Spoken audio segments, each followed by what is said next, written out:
খাঁচায় বন্দী পরাধীন বাঘ হওয়ার চেয়ে মুক্ত স্বাধীন ইঁদুর হওয়া অনেক ভালো। কাজেই এই জায়গাগুলো থেকে মুক্ত এবং স্বাধীন থাকতে হবে।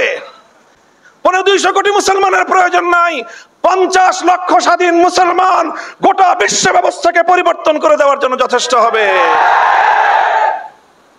যদি আমার এই কথার সত্যতা প্রমাণ চান, দেখে নেন ইমারাতে ইসলামিয়া। তাদের কাছে আমাদের মতো এত বড় শিক্ষিত সেনাবাহিনী ছিল না।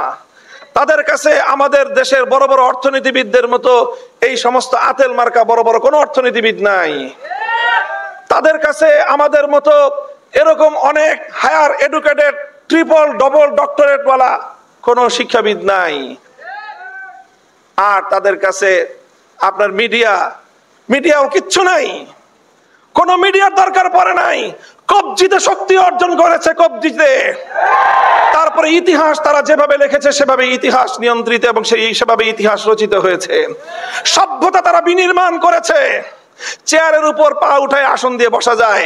আমি শক্তিশালী, এটাকে যখন আমি বলবো সভ্যতা, এটার নামই সভ্যতা। সামনের দিনের টেবিলের উপর বসে তোমাদের সাথে টকিং করব, আমি বলে দেব সেটাই সভ্যতা। তুমি শক্তি অর্জন করো, স্বাধীনতার শক্তি অর্জন করো। সর্বপ্রথম তুমি নিজেকে স্বাধীন বানাও, স্বাধীন জায়গা থেকে তুমি চেষ্টা করো। এই চেষ্টাই তোমাকে চূড়ান্ত বিজয়ের দিকে এগিয়ে নিয়ে যাবে।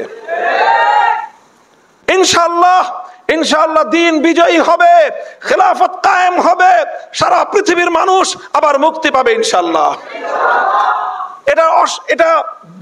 এর ব্যতিক্রম হওয়ার, ব্যত্যয় ঘটার কোনো সম্ভাবনা নাই। যেহেতু এই ঈমান আর এই বিশ্বাস আমাদের আছে, এটাই হবে আমাদের চালিকা শক্তি, এটাই হবে আমাদের প্রেরণার মূল হাতিয়ার। চলেন আমরা কাজ করতে থাকি, কি বলেন?